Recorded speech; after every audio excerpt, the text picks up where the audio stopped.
Run like I don't got an estate. Yeah. Run it up. Yeah.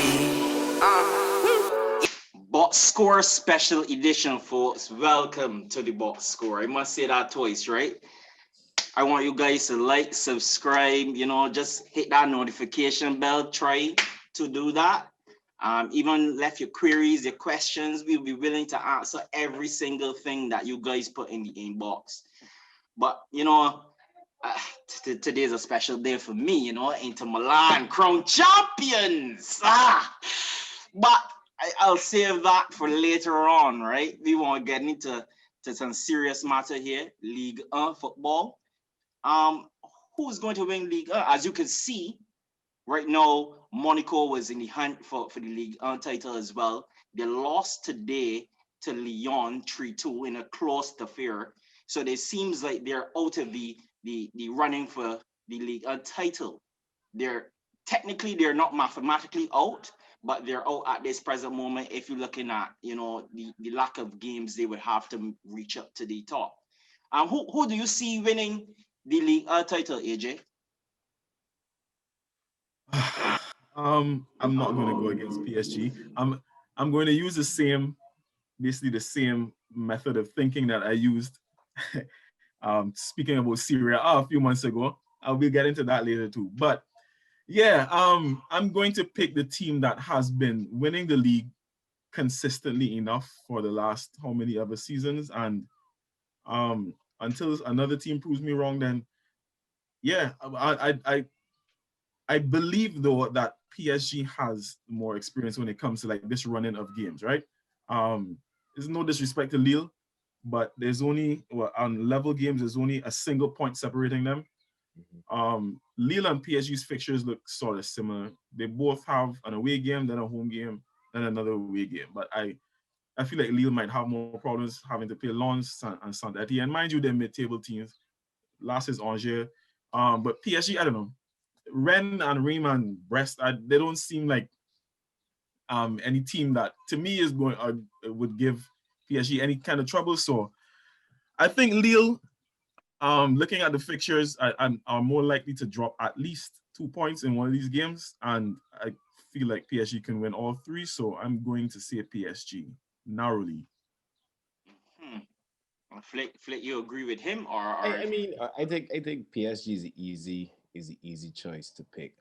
But what would be interesting for me would be how they, obviously in light of their midweek fixture with Man City, in terms of how the result in that game, how that would impact them for the remainder of the season. You never know. You know what I mean? One way, because you got one big game psychologically, you don't know if obviously losing that game, getting knocked out, how that affects them in terms of the motivation going forward for the rest of the league. Yes, winning the French league will be a big deal, but obviously you know that the Champions League is the elusive title. So, you know what I mean, it's about, them being able to bounce back if they were to lose this week, and see how they do there. So, I mean, as AJ said, Lille has some fixtures that they could drop some points there. I mean, Lille has been doing well for the entire season. So they've been up there, they've been leading for a majority of the season, more or less. I mean, I will go on a limb and say Lille just because they're leading and because, the underdog tag, and given the fact that PSG got this midweek game, I don't know how that will affect them. And then I also even saw that Mbappe was even in doubt for this game midweek. So I don't know. I mean, we don't know how that will affect them going forward. But I mean, PSG definitely is a stronger team. Obviously, they got better players. They've been winning for the last X amount of years. But, this year may be the year of the underdogs, right? So, so we never know. You never know. We might be seeing new faces as champions. We've seen one already. So we'll see how that happens in the French league, and you never know in the Spanish league they might have something similar. So I will go with Lille just because that they're in front right now, and then plus because PSG has a big midweek fixture. So I'll see how that plays out, but I will back Lille to win. For the first time in history, me and Flick agree. Wow. Wow, like this is a special occasion indeed. But I want to piggyback on something you said though, Flick. You said about a midweek fixture. PSG also have the French Cup semi-final fixture against Montpellier, which potentially could lead to a final. So they do have a more congested fixture list in comparison to Lille, who only have the league to focus on. I heard AJ mentioned Lons. Well, Lons in fifth place right now. They seem to be competitive in the sense of trying to reach the European football for next season. But I just don't see how Lille at this stage, with the best defense in league, arguably the best defense in world football today. Let me look at how much goals they've conceded, and Rifonte has and Sven Botman has been immense at the back. It's difficult for me to go against them. I mean, they haven't scored as many goals as Paris Saint-Germain, but they've been resilient at the back and shown a level of consistency necessary to win the league. And I can just draw back on a fixture, right? A couple weeks ago, right? They played Lyon, and Lyon went 2-0 up. And in that situation, you tend to see those hopefuls crumble under that pressure. Lille came back and won that fixture 3-2. I think that is the mark of a champion, and I think they will continue to show that going forward. And this is the year that Lille finally win their fourth league title that was long overdue since 2010. So here's where I'll push back on that, right? Pause. Here's where I will, rebut that, right? My issue is there's only a point separating these teams. Yeah. At this, a point separating them on level games, right? And Lille, despite the fact that what you said is very true, the best defense and all that, they've drawn 10 games this season, though. They've drawn 10 games. Mm-hmm. Mind you, they've only lost 3, but they've drawn 10 games, and because of those draws is why PSG is actually this close to them, because PSG have lost 8. Like nobody like the only other team who's lost as little. Lille have lost 3, Lyon have lost 5. Everybody else from there is 8 and up. So they're not losing games, but there are some games that they cannot turn draws into wins. And to me, that is worrying, because when you're only a point behind in a game where you need to win, if you already draw 10 games in the season, it's very possible you could draw another. And as you just pointed out, Lons are in 5th, trying to get into that European place. Well, they ain't getting to 4th. They're too far behind Lyon, but trying to keep away the rest of the pack, right? Correct. I can see that game being drawn and then PSG capitalizing on it. And I honestly believe, despite what other games PSG have to play, I honestly believe if Lille slip up and let PSG ahead of them, they're not going to recover. Lille, that is. So let me just go against you once again, though. The thing about it is focus. And PSG is focused right now on trying to get that elusive Champions League. Let's be real here. Pochettino was brought in to win something, but the Champions League has eluded them for quite some time. Last year, they reached the final. I am certain that they are going to get Mbappe ready to face that Champions League semi-final against Man City, to at least, putting everything they have so they can get to the next stage. I feel as that is a opening for Lille, who only focus at this point is to win that title. And they've done remarkably well up to this point. I just don't see how they lose it from here. I mean, we've seen worse things. I'm not even saying they will lose a game, Yeah. I'm just saying I feel like they could draw this Lens game and then that would be it for them. I honestly feel so, but PSG could drop points as well, like you said. Possibly, but I just feel like they have more mettle when it comes to this stage of the season. They understand what it takes. They have had to balance both of these competitions. But have they lost 8 games in previous campaigns, though? I think this is the most they've lost since the Monaco victory.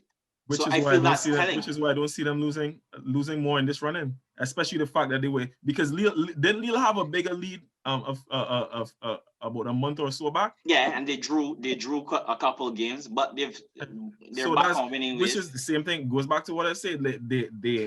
They haven't been able to extend the lead despite only losing 3 games. They've been drawing and allowing PSG to cut the lead. I feel like that can continue in these last 3 weeks, especially with these games I'm looking at. I mean, considering they have to come from a goal down from Man City, I think all the pressure's on them to kind of recoup that victory there. So I got And, Yeah, they get knockout too, so they won't have the Champions League to worry about anymore. They get Sir, knocked out.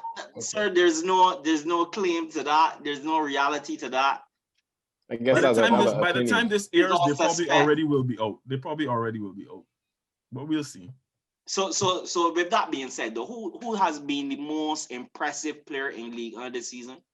Oh, you just actually mentioned my player, and I didn't want you to do that. But Sorry. my player is Rui Font. Oh, my player is his partner. Sven Botman? Yes. Okay, so let me start this by saying why I'm saying Rui Font, right? Mm-hmm. Because at 37 years of age, I feel as though he deserves some degree of plaudits. Because most of the time when you're at that age, you know, people think that you're over the hill. You're basically just looking to end your career, but he's gone from strength to strength. This season, last season, he had Gabriel as partner. He was purchased by Arsenal. Then he's had an experienced, uncapped Sven Botman come into the fold, and he's nurtured and shown a tremendous degree of leadership, and he's read the game really well to help Lille marshal this entire league, basically. So for me, when you look at what he's done, it's hard for me to go against anybody else, you know. I think he's been the best. But I'll listen to your case for Sven Botman. I would like to hear what you have to say. Because you know why he's impressed me more? Because Rui Font is an elder statesman. I'm not saying that he doesn't deserve plaudits because of that, but he has a little experience already, like you said, right? And especially at 37 to be playing at this level, that's still really good. Last year, he was as you also mentioned, he was in the team with Gabriel. Gabriel moved to Arsenal, so he had to get a new partner. The thing is with Sven Botman, apart from a loan stint at Heerenveen in the Dutch league, this is the first time he's playing at this level of football. Yeah, this is the first time. Other than that, he didn't believe in him enough, and he was sold for like pennies. Correct. Bought from Ajax's under 21s, right? Mm-hmm. He's come in. He's been a pillar of consistency. This man has three yellow cards. Sorry, during the season, 5 in total in this season. No, that is actually very impressive. We all know this. That's actually very impressive for a center back. Man has three yellow cards in the 34 league games he's played. He was on the bench for 1, so that already means like that is a preferred partnership. We know that, right? Him and Rui Font. Yes. He's played 34 to 35 games. Like I said, came from under 21s. Only the 5 yellow cards all season. He, except for 2 games, he's played a full 90 in all of them. And at this point, Lille's defensive record is better than it was last year. Last year, when the league was suspended, they had conceded like 27 goals in the 28 games, something like that. Mm-hmm. I believe it was about 27 and 28. Because it was suspended after like 28. Correct, 27 and 28. This season, after 35 games, they've only conceded 22. And the biggest change was Sven Botman. So that's why my opinion, I would say him. I mean, I also did want to give an honorable mention to another teammate of his, but let me let Flick go on then. Possibly we'll get back to that. Huh? Right. Well, I mean, I guess I wasn't looking at both of those players. I mean, I guess I was going more based on the stats from, you know. So when I look at the stats, I would say probably from a numerical standpoint, statistical standpoint, Memphis Depay. You know, he has a lot of goals he has a lot of goals, and I think he's at his second in the charts, or third in the charts in the scoring charts, and then he's up there in relation to his assists. I think he has either 9 or 8 assists. My internet might be giving me some problems. Forgive me.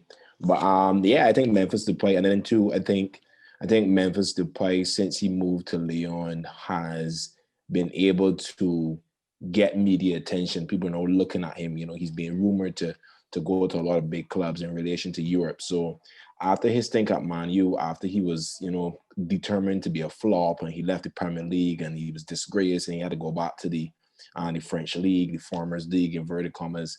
And he still did well. I think he still did well to make a claim for himself. He's out of a contract at the end of this year. I mean, at the end in the summer. He was rumored to wanted to go to Barca, but obviously you got to wait and see how that plays out. If the coach will still be there. I know there were some teams in Italy that were looking at him, and I'm sure the Premier League will also be looking at him. So I think Memphis Depay, on an individual basis, he's done pretty good in the league. And I guess for me, given that at least the media was almost ready to, castrate him and say, well, yeah, he's a flop. He went Man U and flop. And yeah, he's nothing. To see that he's still bouncing back and trying to, to get back to those heights that he had when he first went to Man U. So for me, I think I would go with Memphis to play, just from a statistical standpoint, and plus two, where he's come from. So it'll be interesting to see where he ends up next season, because I don't envision he'll stay with Lyon, given that they may or may not qualify for Champions League. I'm not sure of the table right now. I think they're fourth, right? They're fourth, Lyon. I actually believe that Depay's contract is up, Yeah, It's that up would in say it's summer. up. It's up. So, It's up so in he summer. has It's a up in wealth of summer. options considering his form. Yeah, Like you sure. said, it can be interesting to see where he goes. But I'm certain at least he should find himself in a top class side. Yeah, I believe he should be I challenging mean, for. Barcelona has been rumored, but I don't think at this present moment that would be a perfect fit for him, considering the options they already have. Yeah. Honestly, we were looking at him as well. Milan was looking at signing him, but obviously that will be contingent on qualifying for Champions League. You know what I mean? And them kind of things. But I mean, at the end of the day, Maldini and Co always working, looking to find good talent, looking to find these players that are fitting within their economical, budget in terms of what they want. So being on a free, that could work in their favor. I don't know. Yeah. And we are known for purchasing or taking players on a free transfer. However, if he was of serious worth and we had a position open in the starting strikers role, I feel as though we would go for Memphis Depay, but we already have Lautaro Martinez and Romelu Lukaku, so he would have to be, satisfied with a place off the bench, which I don't think would be a good situation for him. We could chime in more about his situation, but I do agree with everything you said. Memphis Depay is a wonderful shout, and Sven Botman as well. I think that we all made some really good mentions. I don't think one is above the other, though I still feel as though, Sven Botman, the man that come in, the man has no experience. I mean, yeah. And this is in this season, this is the most football he's ever played. Because don't forget, Jose Font went to China. Usually when a player goes to China, he ends his career there, or he ends up back in Portugal with Braga or one of those clubs. But he tested himself and he came back into a league that was competitive, and he's found himself in a position where he could win the league. And he's still playing international football too, right? Yeah, he's still playing international. Yeah. I mean, you look at the players that he's played with that have gone on to be better: Virgil van Dijk, Toby Alderweireld, Ruben Diaz. He's almost nurtured a lot of the young promoting talent in world football in terms of defenders. So yeah, you have to give him credit for that. But that was a fantastic conversation, guys. We will return after the break. Remember, guys, if you agree with AJ, you could say so in the comments. You agree with Flick and Dom, you could say so in the comments. I know you'll probably agree with Flick. He did mention an offensive player. Most people like offensive players, but no one will agree with that. I was actually going to mention an offensive player as well. Like, I just wanted to give a special mention to I ain't going to take long, to Burak Yilmaz. I was not expecting the man to be the player he was this season. And mind you, he scored 13 goals, which is modest. But what is more important is that 6 of these goals have actually been, 6 of them have been match winners. And he has like 4 in his last 5 games, something like that. Been in good form, especially having been out for a long stretch of the season with a calf injury. I think it, and he's the only player in his team to be in double figures in goals. So I think it was good to give him that little recognition too, you know. Yeah. So we will return after the break, guys. Thank you for tuning in.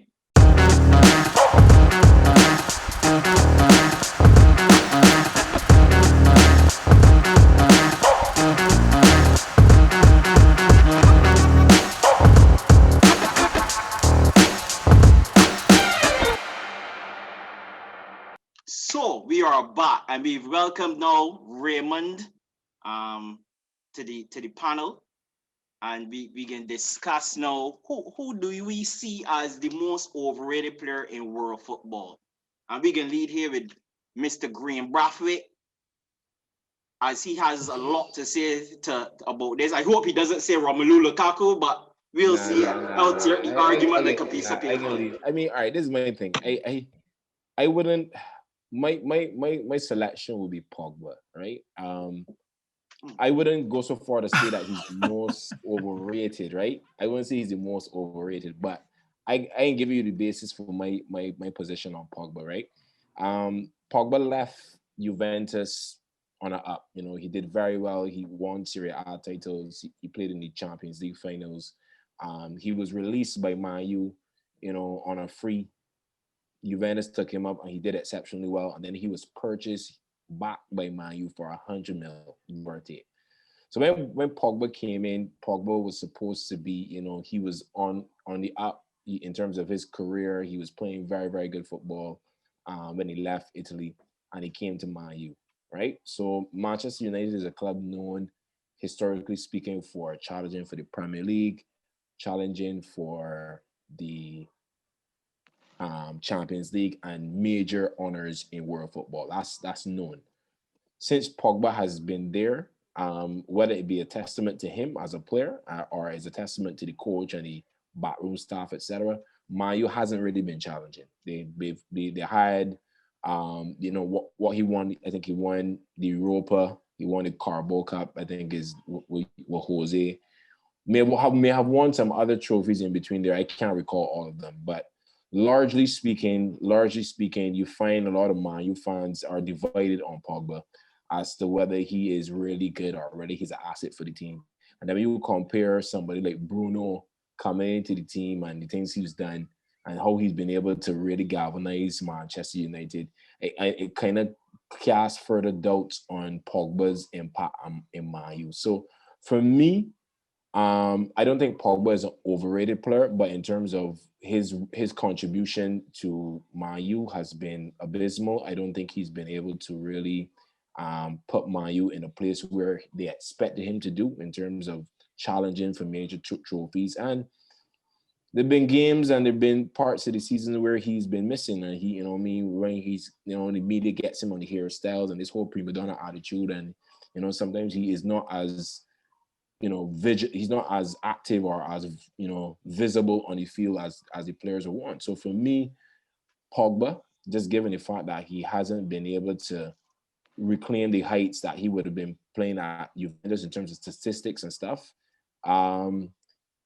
I just think Pogba has been a bit overrated, maybe because of the price tag, but I don't think he's lived up to the height that the Manchester United fans expected from him after spending $100 million for somebody they gave away for free. So I think when you put all those things into consideration and you ain't getting no results, Pogba is my pick, overrated for Man U. To be quite honest, I'm quite interested to hear what Raymond has to say. However, I see that me and Flick, you know, we kind of got a good rapport going on. You know, we agreeing with a lot of things. However, yes, we're France. Yes, Manchester United. However, the player I disagree with. I don't think it's Pogba. The most overrated player is Anthony Martial. He has become painfully apparent to me and to the world that he isn't ready for the limelight and to play at the biggest stage. When you look at what he's been purchased, at the time when he was purchased by Manchester United, he was the most expensive teenager in world football. He's gone on to have comparisons with Thierry Henry based on his speed, his technical ability. There's a lot of comparisons people have made, but yet we've yet to see any degree of consistency coming from the lad. And he's often looked disillusioned with life, disillusioned with playing at Manchester United Football Club.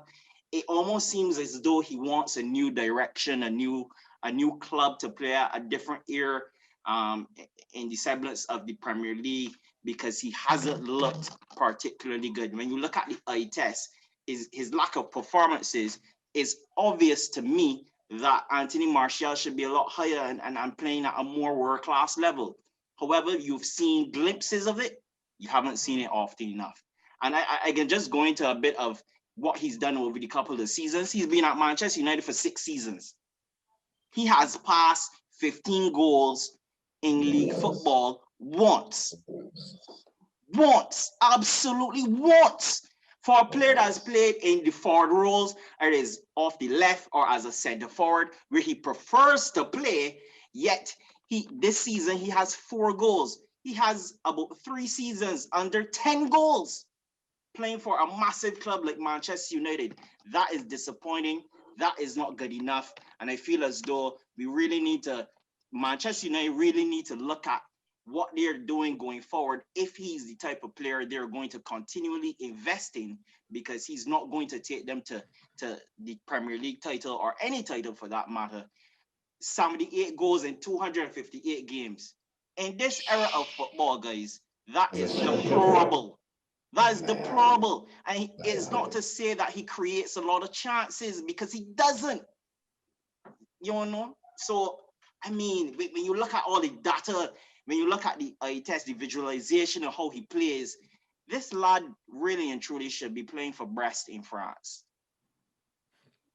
Yes, I've said that. Right, but we could go on.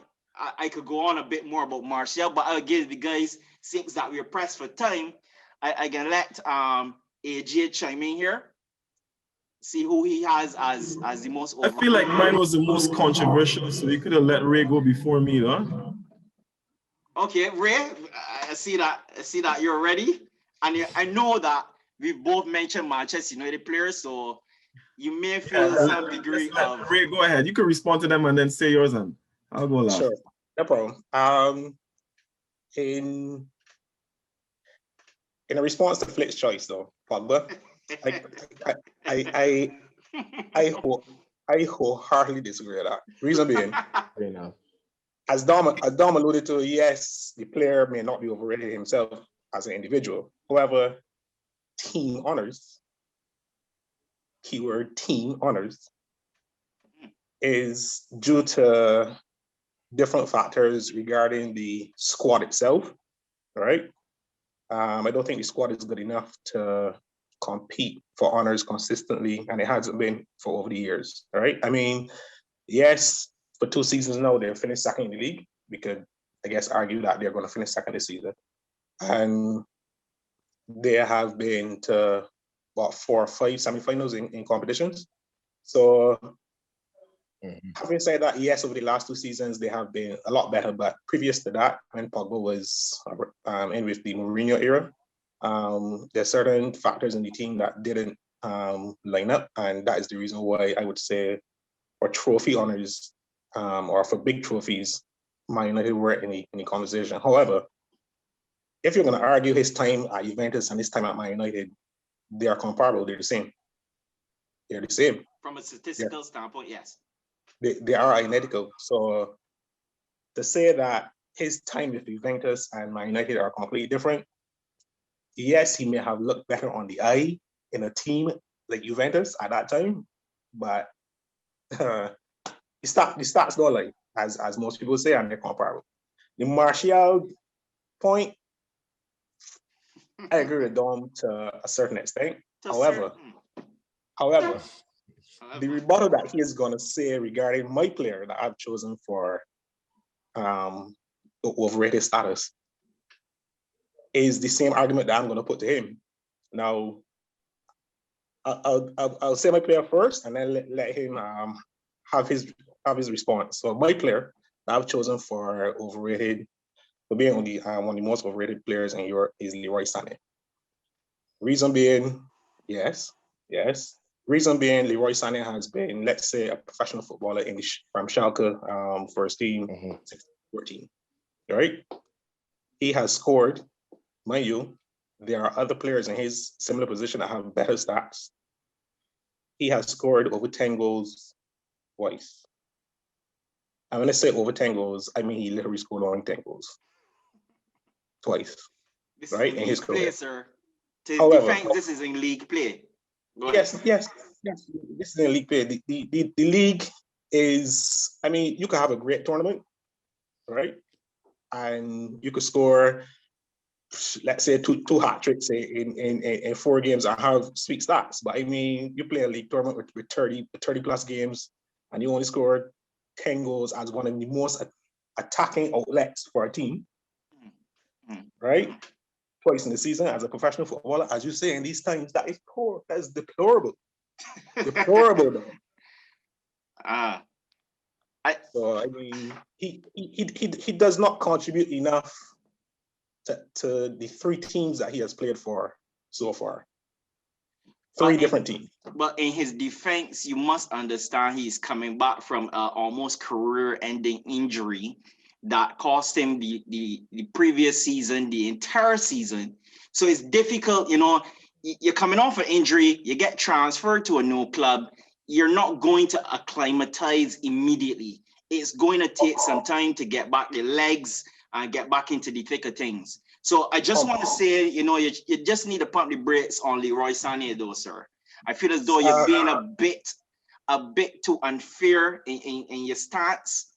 But Mr. Downs, Pogba came off of COVID. He has came off of an ankle injury that is picked up last season. And I don't understand that. Martial, however, has come off of injuries himself. So, I mean...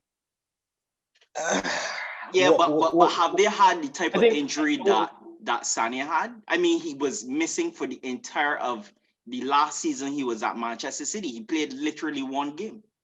Pogba missed most of this season. I understand that. My argument was not for Pogba, sir. You have to speak to Mr. Braffett, but I wasn't necessarily speaking about Pogba in the context. But that's what I said. I said individually. I understand where you're saying he's not overrated as an individual player. Since you on Leroy, hasn't Leroy contributed from an assist standpoint and creating chances? Because if I'm correct, he has about 10 assists in each of those same 10 goal seasons that you mentioned, and he's on course to have 10 assists this season yet again. I'm just saying, in his defense. Yes. In the season that he did score those 10 goals, he did have a significant amount of assists in those but it's in those same 2 seasons. It's in those same 2 seasons. Apart from that, it's been 6, 2, 3, that's 4. I mean, the lad is still only 25 years old, sir. You know. And well, not that you mention age. December 5th, 1995. You want to know why that date is significant? Why is it, sir? That's the birthday of Anthony Martial. You want to do the maths? Well, Martial is 26. 25, sir. He's 25. Turning 26. But he came on the scene on much earlier than Leroy Sané, right, sir? He came on the scene much earlier. If you're saying that Martial should be playing for a breath, he was the most expensive teenager. I started my argument by saying that Sané should be playing for BDF. If you want to say what he's saying. Nah, man. Nah. But I'm saying, boy. I think youngster. I think this is a crucial factor to take consideration is the fact that Martial has been at Manchester United for 6 years or so. Right. Yeah. So when you compare, for example, Leroy Sané, he was at City for what, 3 years? 3 years. 3 seasons, right? 3 years. And playing under Pep, you don't know how Pep is this rotation policy. Exactly. So, he came off. He was never right. It was those 2 seasons where he had scored those 10 goals. Right. So I don't understand. Right. But I'm right. So when you compare that, it's not a situation where my man playing 38 games a season and he getting starts. You know what I mean? So I don't. You know what I'm saying? And then he went to Munich, and then obviously as his Dom said, he had an injury. So obviously he didn't really play the first. He didn't really play the last season. You understand me? And then obviously this season, though, all right, I guess it's a different factor. COVID, everything, that's a different thing. But I mean, this season he hasn't been spectacular. I would admit that. He hasn't been, you know what I mean, ripping it up that kind of way. But in all fairness, I think there are some factors that you gotta look at in defense to Leroy. But when you compare Martial, the same defense can't be a play because he was at Man U for a while. He's been there long enough. He's a settled environment. You know, he know what's going on. He know the league. And he's not being compared to Henry, sir. Martial had that leisure, right? AJ, I see that we have a great debate going on. I know you have a. I know Ray would have wanted to reply, so I wanted to give him enough time to. I know you can come with some mumbo jumbo, so we'll wait it. Mumbo jumbo. Well, there's no one standard way to basically outline why someone is overrated. There are different methods you could use, different criteria you could use to do that, right? So the player I'm going to mention, for me, it is mainly because of, I would say, the monetary aspect, the value of it, right? I said it, yeah, boy. Yeah. Because I want to give it that little absolute garbage. No coming. Oh, garbage. No. So the player I'm actually going to say is Neymar, and I'll tell you why. His value. The value of his brand exceeds the value of his on-field product, and I'll get into that a little bit deeper, right? That's automatic. Oh, pardon? That's expected. No, yeah, but hold on. The fact is, his Neymar as a brand himself, he's basically valued at according to Forbes, right? At the end of 2020, he was the third highest football player in the world, right? Yeah. His base salary is just under Messi, but a little bit more than Ronaldo's. However, he earns a little bit less in terms of his outside endorsements or whatever. But in terms of his overall earnings for 2020, he's third. Now, there's a great disparity between him and then the player who's fourth, and that was Mbappe. So he's basically, his comparables in terms of that value are only CR and Messi. His on-field product does not match that of CR and Messi's. That is where I'm going with this, right? Mm-hmm. And not all of it has to do with his. Not all of it, I would say, outright his problem, but one.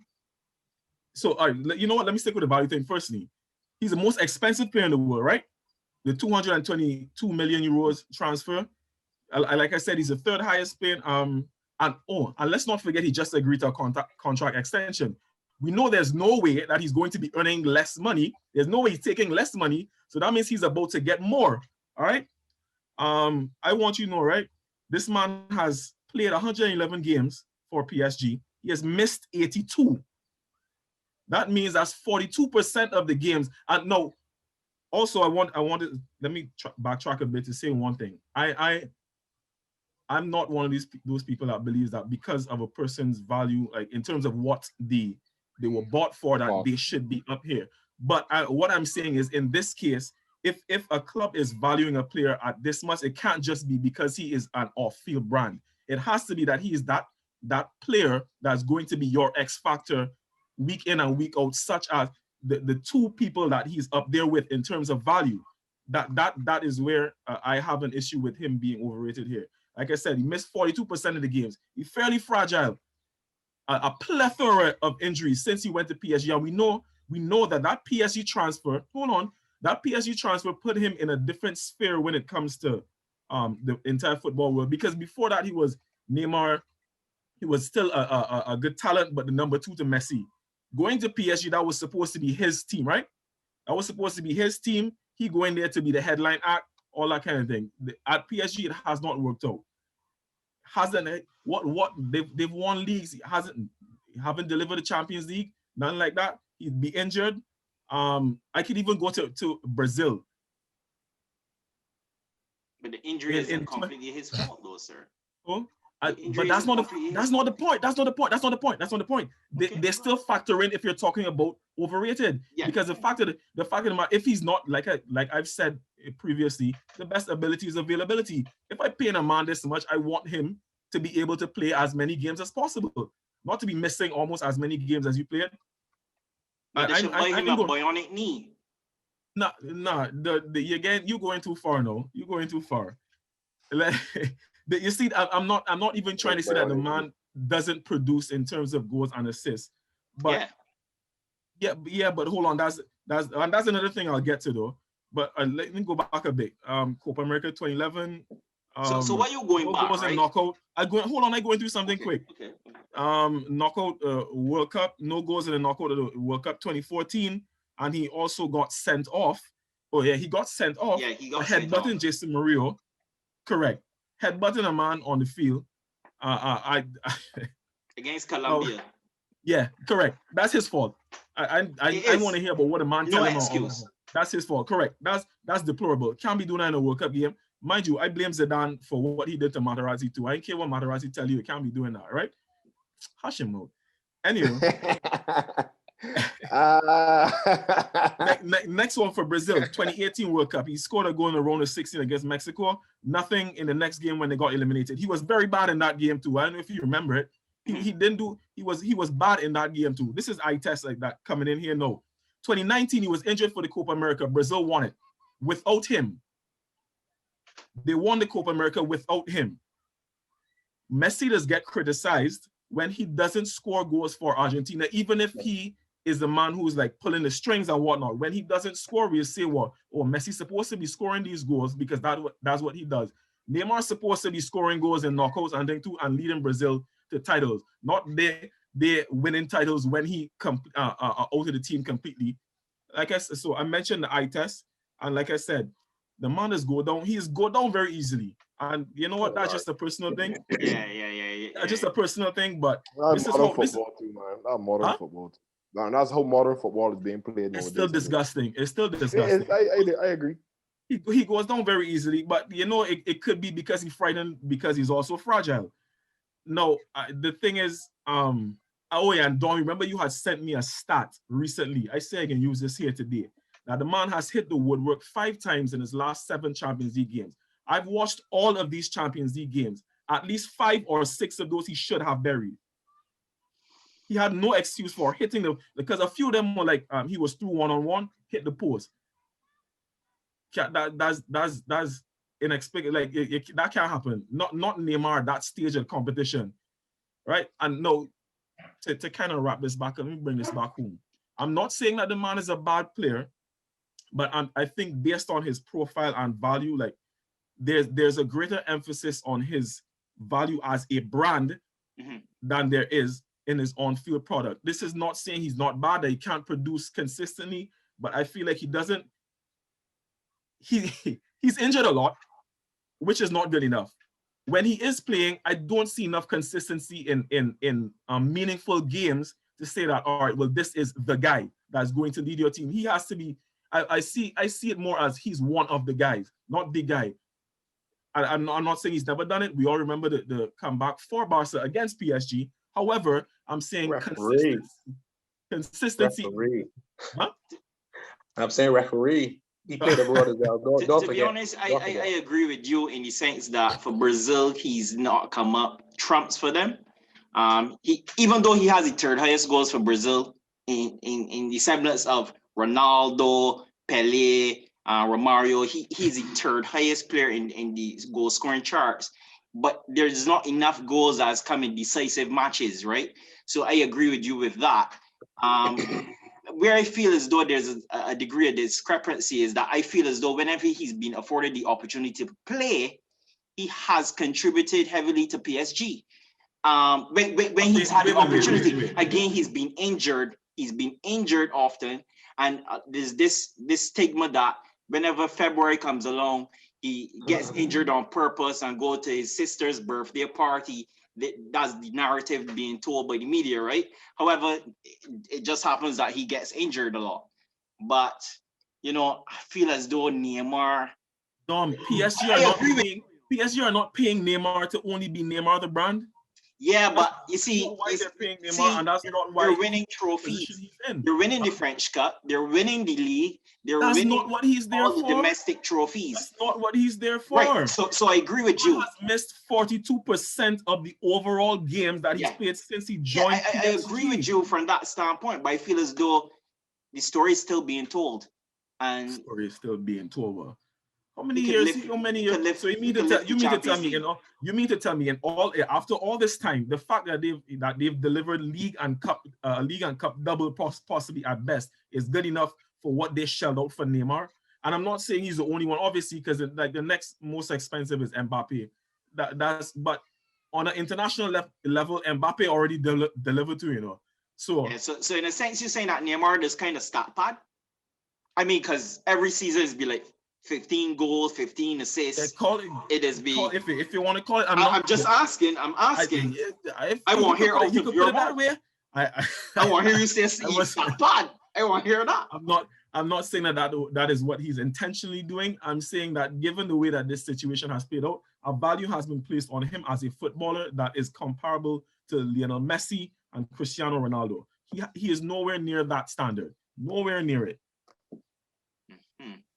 I mean, I just want to chime in. I mean, I could understand the argument that AJ making in terms of value, because as you said, the best ability is availability, because that's the truth. I mean, I spending 222 million on you. I need you to be there at all times. You know what I mean? I need you to be there when they need you the most. I mean, last season they were unfortunate in the sense that they lost the Champions League finals. I mean, it was a very good opportunity for them to win it. And he wasn't good in that game either. I mean, he was good up to the point of when they scored. He was good up to the point when they scored. I think after they scored, after Munich scored, my issue with Neymar, I think Neymar lacks, proper leadership skills, and I think he lacks the mentality. And I think in a game like that, when the team was going to look for him to be somebody who has the experience and whatever, I think he was trying to do too much. Neymar, everybody knows Neymar's ability. Everybody on the field knows Neymar's ability. Neymar knows his ability, but I think there's oftentimes an overconfidence or an over-reliance on his ability. You know what I mean? And I think because of that, he takes away from his true contributions and what he could do to the game. Because of that, I watched this. We could see Neymar in these seasons. I watched Neymar in that game against City, and I watched Neymar in that game against the same Munich. Does he say he should have had a hat trick in that game? He should. He playing, he having fun. You know what I mean? When you think about it, it's hard for any world defender to contain him in terms of his ability on the ball and his ability to create space. I think Neymar is a very dangerous player. But as AJ is saying, he's not, since he's left Barcelona and he's been with PSG, he's not really stand out and say, hey, world, look at me. I am the same caliber, I am the same bracket as Ronaldo and Messi. As AJ said, Mbappe gets a blow or gets a pass because he's already done his job on the world stage, winning the biggest footballing competition. You know what I mean? That performing in the World Cup too. Right, and performing in the World Cup. Correct. You know what I mean? So I think that gives him only that the age factor, Yeah. I said not only that the age factor. I mean, Neymar's he got to be close to 30 by now. 29. Yeah. So I mean, he's been around a long time. So I think I could understand AJ's argument. Sorry, go ahead. And I also agree with Dom in the sense that the story is still being written. So I wouldn't be so overly critical, but for the time being, I feel like I'm being overly critical. I feel like I'm judging the situation for what it is. At this stage, I think he's spot on. At this stage, based on what PSG invested in him and what he's supposed to be, given what he was at Barcelona, like he was supposed to step into another sphere. He hasn't, right. And for whatever reason, he just hasn't. And you know what? I actually agree with your point. I didn't mention that, but I agree with the entire leadership thing, because one of the points that I made a while back, and it could have been in a discussion with Dom, is that I don't think Neymar. I think Neymar knows that he's not that type of leader on the field. I don't think he wants to be. Even though the narrative was that he went to PSG for that reason, I think he knew that PSG would be a team where that were going to assemble some stars. And it had a lot to do, I don't care what anyone tells me, that move had a lot to do with his off-field stuff as well. Neymar the brand. That move had a lot to do with Neymar the brand. That builds right? PSG as well. Correct.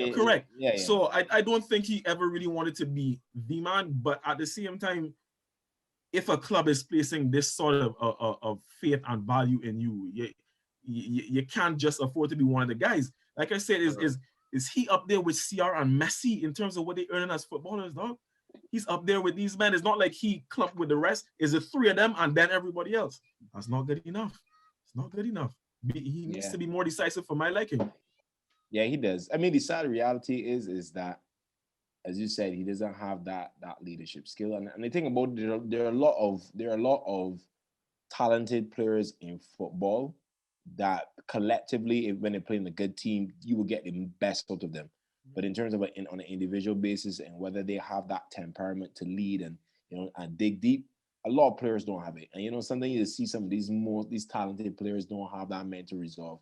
Look, Neymar, I guess Neymar is still he's very Brazilian in the sense that he's very don't get me wrong, the man is a very good footballer though. He's very talented, very talented. I'm just saying someone can be overrated. Overrated doesn't necessarily mean that you're poor. It don't mean that you're poor. It just means you're rated to be quite honest though, he hasn't lived up to expectation. Because you're following in the footsteps of the R9 and Ronaldinho. You're expected to ascend to the levels of a Ballon d'Or winner. So now we coming around. No. Again, that's all I said. But that's all I was saying, dog. That's all I was saying. He just hasn't lived up. I get you totally, but the thing about his expectations, the expectations that were heaped on Neymar were from Santos days. Correct. Records. He was expected and he has the ability he actually has the ability to be what people build him to be, but he just hasn't. Don't you think that Paris Saint-Germain move kind of, I guess, derailed it in a sense? And in part with Mbappe being signed by PSG as well, he's almost taken on like a secondary position in terms of who is the true leader of this squad. And people would tell you that it's Mbappe. But does that PSG squad have leaders though? I mean, no, not really. They don't. I think no, they don't. Well, Marquinhos, I would say. He's taken up that role since Thiago Silva departed. But that's what I mean. Like, to be honest, I mean. But for me, PSG goes where Mbappe goes, and we saw that in the most recent 2-1 loss to Man City. Mbappe had a poor game. And Neymar had a good game, but yet, they still were defeated. So, I think as though he's lost that time. I think the issue with PSG's too as well with on Neymar is that Neymar ended up going to PSG, which is one of the most individualistic side you could find in modern football. A collection of individuals. Exactly. So when you take a man out of a team set up where, for example, he wasn't necessarily the number one guy in terms of he was sharing the limelight with Messi and Suarez. Right. You know what I'm saying? You took him out of a team where there's a system in place, everybody has a role to play, everybody has their part to play. And then you come and then put my mind into a individualistic team where it's like, people all one of the superstars, just make it happen. I mean, I'm doing Neymar. I don't know from a football. I mean, I think we can all say from a footballing perspective, we don't know if PSG was the right move for him. Obviously, economically, financially saying yes, that would have been the best move because they could afford to buy him. But from a footballing perspective, I don't think that It was all about that was merely brand for me though. As soon as Jordan aligning with PSG and Dom, you know what I forgot to mention to you? Neymar career over though, right? We may hear a biography speaking about his potentially collapsed move to Real Madrid. But of course, everybody that's known Real Madrid. Perez has never ever denied that he was interested in Neymar. From the very beginning, before he went to Barcelona, when he was leaving Barcelona, even when he was at PSG, he was rumored to be back to Barcelona. Perez has always, but Perez football has changed from the time when Figo could leave Barcelona to go to Real Madrid. You can't engineer such a move in today's football. I think you can't engineer that. I think But too the what people that happened. got the careful. Oh, go ahead, go ahead. No, I was saying I think the difference is that Barcelona are much they're on a level playing field when it comes to finances in relation to Real Madrid at the point in time. At the point in time, we compare it to Yeah. Barcelona, when Figo left, and Real Madrid. There was a clear disparity in terms of the finances. Yeah. I mean, Real Madrid is still the point, but I think no, in this modern stage, this modern age of football, getting somebody to move from Barca to Real Madrid is not as easy from a financial standpoint because Barcelona, no, I mean, no, albeit know that they're a bit cash strapped or whatever the case may be. You cannot tempt Barcelona players as easy because they were, they were getting good money at Barca, and the board had enough financial backing to hold off people. Back in the day, Madrid had all your money. So yeah, but when you look at the simple fact that Barcelona had like one Champions League title, they've grown a lot of prestige over the last decade and a half. From Frank Rijkaard to Pep Guardiola, they've won Champions League titles in there, and that's risen the brand. So Barcelona, like you said, feel like they're almost, right there with Real Madrid in terms of how people view them, right? So it's much more difficult in this day and age to get that transfer. But nowadays, since Barca bright, you never know, boy. There might be a fast sale, boy. Expect fast sale. I can tell you this. Inter Milan would be there. Look for fast. Who you want AC as well. AC as well. Barca? Who you want for Barca? To be quite realistically, honest, who you would take realistically as a realistic I target? think that's a very good question. I would take Frankie De Jong, to be quite honest. That's not realistic. No, but you asked me who I would take. I forgot the realistic part. He's not one of the names that they said is going to be staying put. Yeah, but I mean, if I could have choose a player from Barcelona, it would be Frankie. I mean, realistically, it might be Pjanic because Pjanic has been on the bench more often than not, and he has a relationship with Marotta, and we are familiar with him in Serie A. I feel as though there's still something that he can offer to the side. I can see him coming back and Inter Milan cashing in on him. You gotta look at men like Umtiti and Dembele who contract up. I would take Umtiti too. And me too. And Coutinho and I know what you. I ain't gonna take Coutinho though. I would take Coutinho. On a nice little 20 million. I mean, he's a player that we could have mentioned in terms of overrated, but I wanted to leave that there. He's a former Inter player as well, so I didn't really want to criticize the Brazilian. I think the only way he would get that overrated status is because of the money spent on him. Yes, I think that because he never really had the hype. I wouldn't say that. He had the hype. At Liverpool, he developed it at Liverpool. Yeah. And Barca built the hype because of the one he bought and spend on money. So of course. Yeah, but I mean, the same could be said James Rodriguez. I mean, after the initial stint at Real Madrid in the beginning, it was like downhill. Everything went downhill for James. James scored one goal at work. I mean, they said, "Oh gosh, he got to get his smile here, boy." It's true. With his wife, that volley was miraculous, boy. Man was world class. Man win the Golden Boot. In that World Cup, unjust one goal. Yeah, listen, I think he didn't really put the Puskás. Yeah. But you know what, guys? We will go and return, and we will continue this segment again. Again, guys, you can mention in the comments who you think is most overrated. Do you agree with Raymond? I think you would not do that. That's absolute garbage. AJ with Neymar, I don't think he will do that either. Pogba, looking forward to sell. Martial, guys, that's my pick.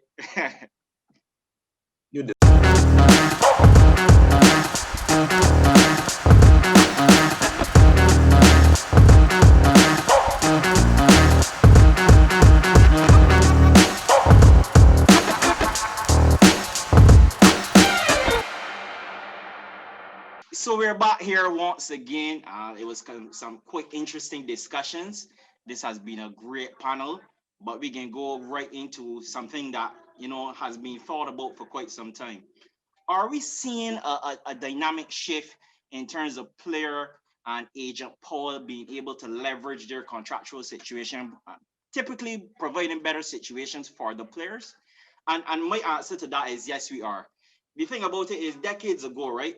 High profile players leaving on a free transfer basically was an outlier.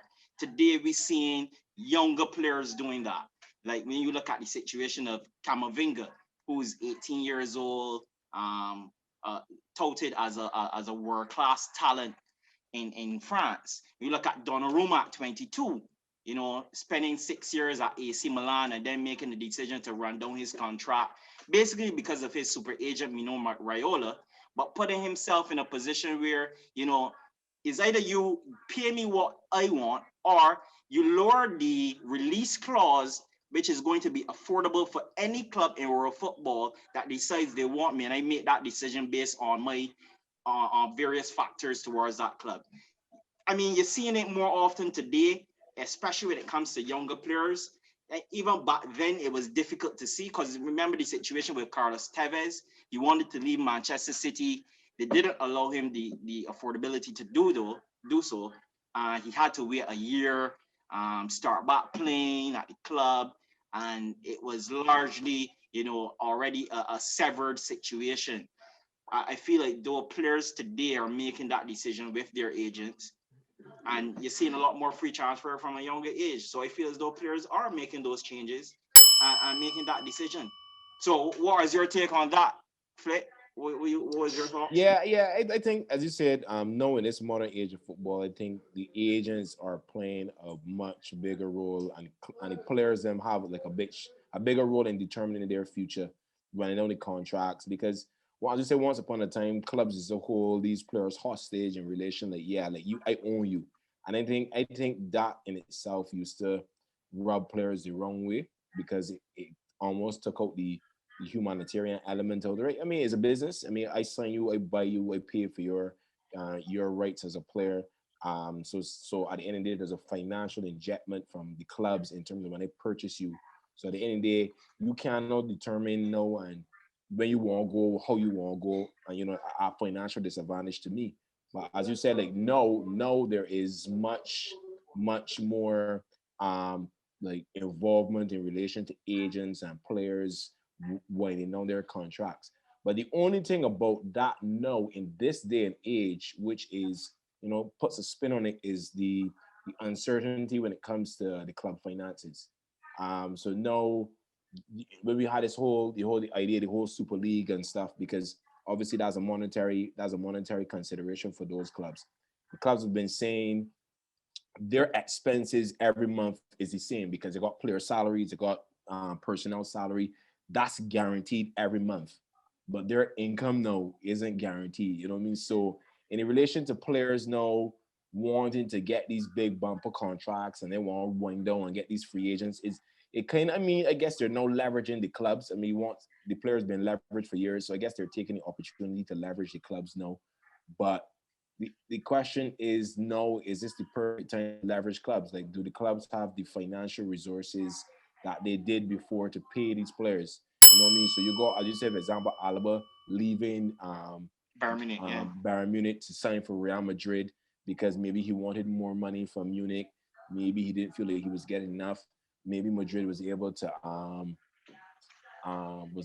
match his wages. But I think the players nowadays are more informed and they're making decisions which best suit them. And it's good to see. As you said, they got Wijnaldum on a free. He contract running down. As you said, Donnarumma, Memphis Depay on a free. Sergio Ramos Eric on a Garcia. free. Eric Garcia, I mean, not leaving City to go to Barca. So there are a lot of talented player. Lionel Messi, like how we could forget. Like on a so we got Aguero as well.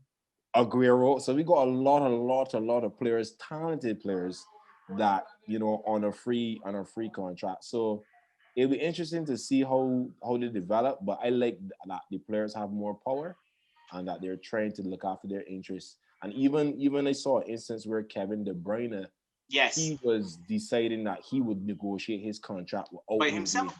Yeah. Yeah, but I think that has nothing to do with his agent was caught up in some legal issues too. His initial agent that he had at first got himself in some legal issues in relation to the company that he But, ran. but I mean, when you look at the situation, he orchestrated an even better contract for himself at this stage of his career, and I don't even feel like his agent could have done even better than that. No, He no. gained more money, gained Mhm. a good loan contract, you know, I mean, something that he feels comfortable with, I and mean, more of a player, play as you play type of contract too. So I mean, he's the best midfielder in the Premier League, so I guess it goes without saying that he deserves a big contract, right? So, you I mean, had yes, to I put that mean, in there, right? Had to put that in there. ah, AJ, I know he don't play into your hands, right? So go ahead, go ahead. I say, no, wait. I'm trying to be so. The question is about players, just players being able and to the leverage their agents, contracts. Players and the yeah, agents. and the power And they have in negotiating contracts. I don't know if it's a dynamic shift. I feel it was more the dynamic shift is the super agents still being able to get Man, these sort of young commissions. talent. Yeah, like um I mean I feel what more of the outliers are what y'all just discussed in terms of players running their contracts down and that sort of thing. But I still feel like man like Mino Raiola, especially like Mino business is picking Yeah, for up. sure. Be He's getting a lot of younger players nowadays. So for me, I would say that more so is the ship. I think more players are feeling more inclined to go with the super agents because of what they have seen. So there's leverage in that sense, yes. Um with regards to the clubs, but I wouldn't say necessarily just the players only, like the players winding down contracts and so on. I think in some of those situations you could just look at players and they just kind of like want a new challenge. So instead of signing a new contract, they just let it run down for what it is because it might be harder to maneuver a move away from a club and Considering the valuation of the player. correct. We just mentioned Alaba and that sort of thing. Like Alaba, like he probably knew for a while. You know what? Yeah, contract coming to an end. I just feel like I want something new.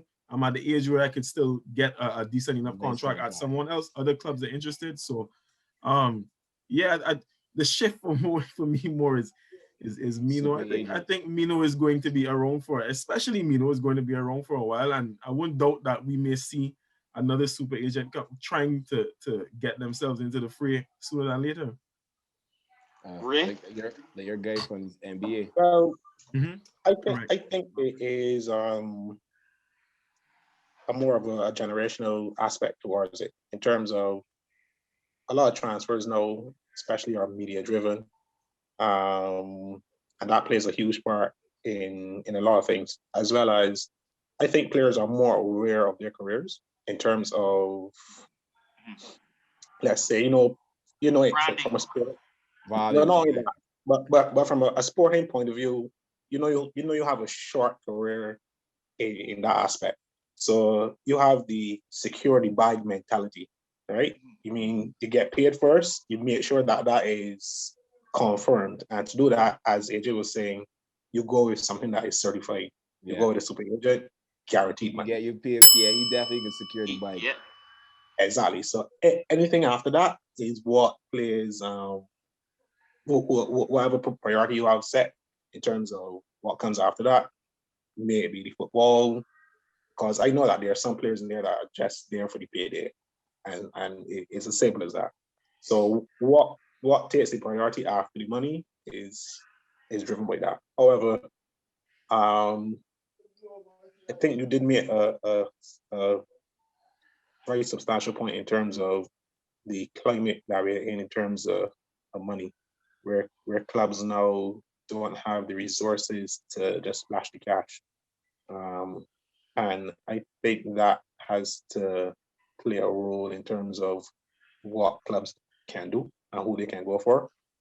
So, I mean, the agents, engineering moves have been a thing for like the last decade or so now. And I mean, as disgusting as some of them were, right? Um, you can't really fault somebody who has a short playing career into wanting to, you know, fill the big bank essentially. So I would say it's a shift, but it has It has been so for a while, for quite a while now. But I think it's more out there because of the media, and 5 years ago, I guarantee you that the average person outside of football did not know who Mino Raiola was. Now you don't even have to follow football and people know who Mino Raiola Just know is. he in Or the same even Jorge caliber as the Mendes. players. Jorge Mendes. Jorge Mendes, Like, correct. you know what I mean? Like you could call CRN, you call them in that like the same category. Them just as big. Exactly. They got So, bigger profile than law players. And not only that, they have been not only that, but because of the clubs that they have been engineering these moves for their players with. Yeah. You understand what I mean? So I mean, not good enough.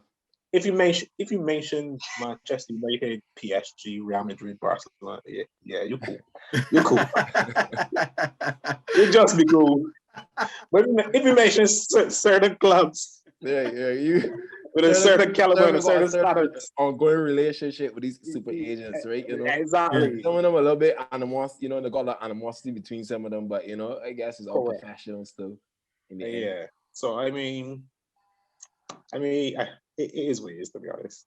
But what I would say too, right? What I would say too is that I find nowadays, I mean, before as Dom had touched on the Tevez situation prior to, where when you wanted to run your contract, you were almost seen as like a mercenary, like you were disrupting the team and that Laurenti, that happened right. to him as well. So I think now you are seeing a shift from the club where they're giving more respect to the players in terms of respecting them and their choices. Whereas it's like, okay, fine. So it's not only about the economics, it's about the sporting aspect of it as well. So look, we know you have the choice, the freedom of choice to decide whether you are going to renew the contract or not.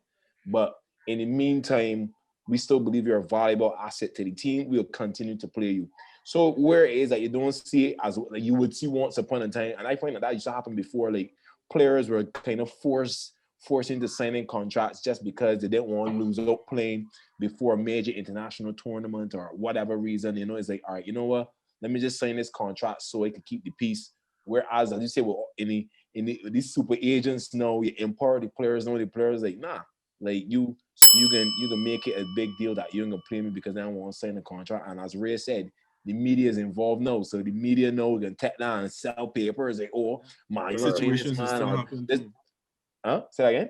No, I was just saying that the situation just outlined what happened too. Look, United didn't just do that to David De Gea. Yeah. You know what I mean? So you always Manchester United. I mean, they're always coming out.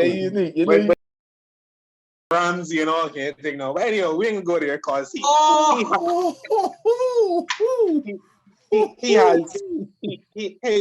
his club has let go. I mean, Nazari, Robin van Persie, Thierry Henry. A lot of players who left the club. Oh Lord, man! I mean, everybody just pushing this thing further down. I mean, so we had to sell. We had to sell. You gonna respond to it? You gonna respond to it? Well, in certain cases, we were forced to sell. And if you remember, is a good thing you mentioned Nasri. If you remember, in Nasri's situation specifically, there was a clash of heads when it came to that situation because Arsene Wenger, for his part, would have kept Nasri and played him for that year and let his contract run down. But the club was like, nah, he's too valuable right now. We need to so we ended up selling him. So there was always that sort of juxtaposition there at the club with Arsene Wenger. Like he balancing the managerial aspect and economics, but the club just thinking economics. So it was that Aaron Ramsey wanted that. That was a dagger. That cut you deep. Yeah, that one cut me deep because I didn't want that. I thought that situation was handled very distastefully personally. But especially when people came and the thing about it is that other players came and were getting these bumper contracts, and Aaron was like, "Come on, I was here for a minute, man. Like, come on, man, let go." Aaron Ramsey decided to give Willian his money. Incredulous. Willian, man, jeez, dog, boy. The thing about it, Ramsey could be out at Juventus this season too. I mean, he's been injured a lot. Again, he hasn't performed as well as they would have hoped. in hindsight, would have it could have been better that he stayed at Arsenal, to be honest. I know he wanted the opportunity to play in a different league, you know, have a different type of opportunity. They also wanted him to take less money. Right, I was just gonna say the Yeah, I was about to say that. Yeah, I wanted to Which that's not good enough. That- He was that's one of the just leaders about of the the team club, and all of that. Like even outside of, You know, Arsenal off the shrewd, field, like too shrewd Yeah. for their own good. And yeah, no all these Williams clubs, supposed you to- know, the penny pinching, you know. And then when he said open up the pockets is gate the wrong places. I'm like, huh? Oh, you didn't give Willian 250 when he like, huh? Oh, you give He's done nothing to earn that. you gave- I just don't you gave understand the your logic. master- Listen, like, It's listen, You not gotta just be is branded. the 3-year deal part. The 3-year deal part is What what really branding? gets to I me. thought it was 2 years with the Branding? option of a third. But Raymond, I feel as Either though way, it's like that's too much. most ownership does look at Brazilian players and say, oh wow, this is riches here, this is the treasure. And But- decide to throw everything at these Brazilians because But they you know think their about marketability is higher. It's But true. listen, they got a few Brazilians that I mean flatter to deceive. You got like A few? Ilano, There were a lot. Pato. Good Lord, man. Yo, Wait, everybody throwing jobs, but then the boss say, watch. The boss say, watch. Whoa. When throwing haymakers, boy. When throwing haymakers, boy. Referee, you got get Pato flat and see. No, Pato's problem was injuries. That's the issue. Pato suffered a lot of injuries, but Raymond, you Pato's gotta remember. talent was never in dispute. Was never like Pato's You gotta talent remember, and, Raymond, and contribution that was he never bones in was dispute. growing at an alarming rate that the physios didn't understand. Yeah, exactly. Like Yeah, Pato, I would say Pato was a flop. Pato I never goal said it. ratio and thing. I think, as I say, he was unfortunate with injuries, and that was just it. But nah, B. But Pato was. what- Pato one was boy. thing. Don't hurt me, boy. Jeez, don't All right, boy. all I right. feel Let me it. rephrase that. I feel it. Let me rephrase Aging. I know how you feel. Oh God, what's it? Exactly. That one's just cut To be deep. That is honest, cut right, deep. Raymond? I think you It touched ties on it, into the right? point. A lot of Brazilians today into the same level as a decade ago. You know, there was a time when Adriano, R9, Ronaldinho was in the Brazilian national team, and they could call upon 3 different level squads. That you had Brazil B, and you would still be thumped at the international level. No, it's like you have Brazil, but it's like, you know, a substandard version of previous editions of Brazil. I feel the talent today is Douglas everything. Costa. But Oh my God. that could win a Copa America when Neymar out. Just saying. I But mean, that just goes to show the level of Copa America. I was just gonna say. That's I was a just fair gonna point. say. That's a fair I was point. just But gonna say. they didn't I was win it just when he gonna was say. there. They didn't win it when he was I there. was just gonna say. I mean, like, They didn't win it when he was there. They didn't win it I when mean, he was there. respect to Casemiro, and there are a few others that I think deserve some respect. But in terms of attacking talent, Douglas Costa, Richarlison, these boys ain't good enough. Yeah, I they're sorry to just say that. Whoever average. thinks not, them boys ain't good enough. They're good. They're cool, but they're not. But this is my thing. Personally, I honestly believe the quality of footballers we're seeing today is at I do not use the word significant, but it's at a lower level than it was in, say, the early 2000s and the 90s. Because if you think about it, all right, for example, even the way football is being played, no. These men don't write no tackles. You don't see these men trying to write tackles and get to the byline or get to the goal. These men looking to buy fouls. Like, these men literally trying to buy fouls from the Using the players and system. stuff. Yeah, I think, and for me, that's just take away from the quality of football. And I feel like nowadays, a lot of these players on these TikTok and all these Instagram channels, there are a lot of prima donnas, B. There are a lot of prima donnas, B. You sound like an old man. You sound like a little. No, Flake, you going on a different road. Like, subscribe, chime in the comments. Say if you like what we've been saying. Flake had a lot to say about TikTok. Guys, someone address this situation. Yeah? Well, we can talk about this again, guys. It's a pleasure to have you. Good night. Bot score forever. Inter Milan forever. Oh, Jesus Christ.